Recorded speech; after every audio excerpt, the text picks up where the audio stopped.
Perhaps you could kick me off just quickly, Michael, by telling me who you play in the film and how he feeds into the story. I play a man named Andy Hertzfeld, who was one of the original members of the Macintosh team. He helped develop their software and their operating system. And he's a friend of Steve's, but he was hired by Apple to come in and make the machine as insanely great as he possibly could. And he kind of hops through our story, remaining as a friend to Steve, but stops working with him at Apple, but maintains a presence in his life as he did.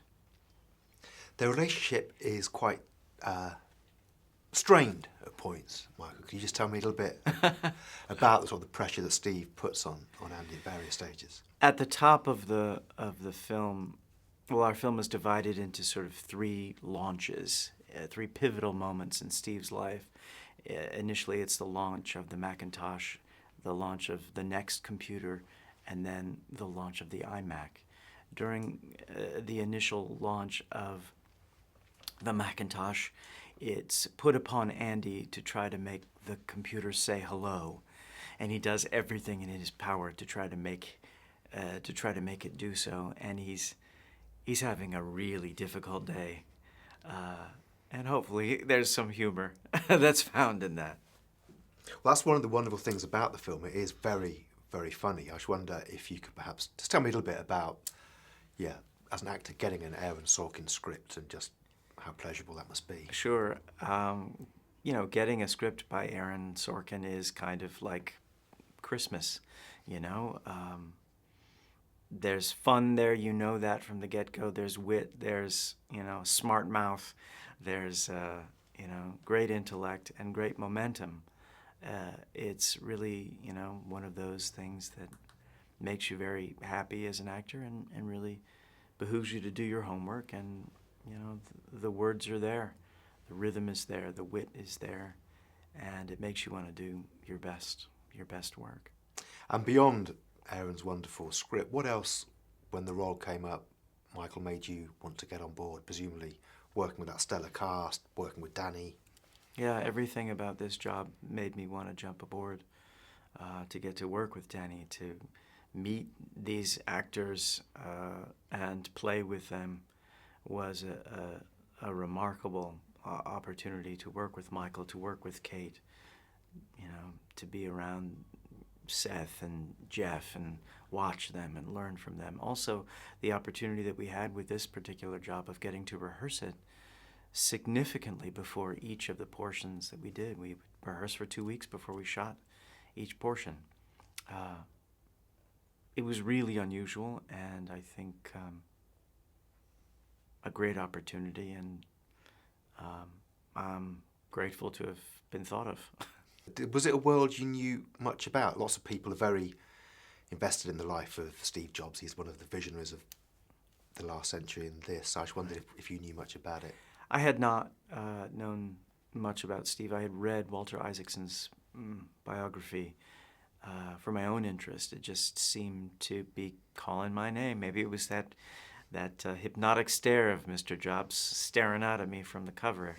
Every place I walked around, every bookstore that I walked in, there was somebody watching me. But no, I was curious about it and about him. But I'm not much of a technology person at all. And I kind of think that's where he's kind of at the cross-section with what they were trying to do with these products.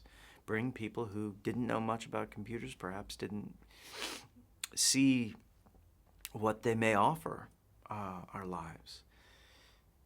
He showed us that, it becomes a tool that can reflect very much our own interests and what it is that we might be interested in pursuing in the world. It can be a tool for that. It's difficult to work with an Aaron Sorkin script in the sense that you'll get very large chunks of dialogue which have to be delivered at a very sort of very quick pace, very rhythmical in some ways. Can you just tell me a bit about how difficult, how rewarding? Well, there's a technical demand that's put upon you with Aaron's work, I find, because it's very smart. It moves very fast most often because the stories are large stories with very smart people in them. I spoke with Jeff Daniels during the shooting of the thing, asking advice about what to work with or how to work with Aaron's words, and he just said, you know, it's like Shakespeare. It'll hold everything you throw at it, and you know, you can go as fast as you want. In fact, it'll serve you to do so. I was afraid it would come off perhaps as too facile. I'm always concerned about that with Shakespeare as well, not wanting it to necessarily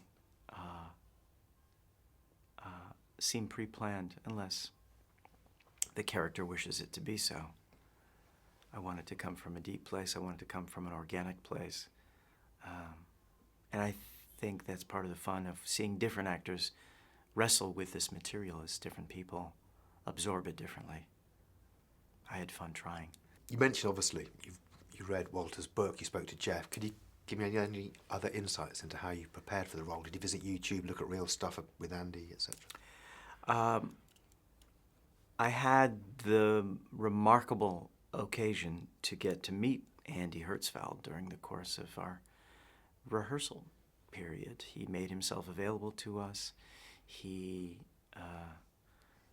welcomed me into his home and showed me all the places where he had worked in Palo Alto, and got to meet his wife and have some lunch and chat about what it must have been like going through what he went through. He also wrote this fantastic book called Revolution in the Valley, which is full of anecdotes. Initially, it started out as a website, but it turned into a book. These great anecdotes about the creation of the Macintosh, which he was at the heart of. You know, you read as much as you can. You watch whatever video tubes you can, on YouTube videos you can find, and you absorb what you can. But to get to meet somebody, I felt a greater responsibility in this case than I had ever felt before. I know it's often difficult to talk about another performer, but Michael's performance does seem so remarkable. I just wondered if you'd care to wax lyrical for me about his Gladly. His wonderful commitment and energy. Michael, was the eye of the hurricane.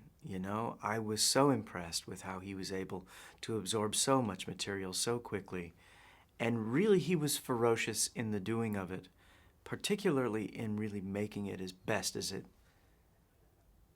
to make our work together as the best that it possibly could be. And in some ways, is very much like Mr. Jobs. He was all about how can we make this great. And I jumped on board and did the best I could. And he was a tremendous leader just by example, and he made it seem effortless. Very happy for him.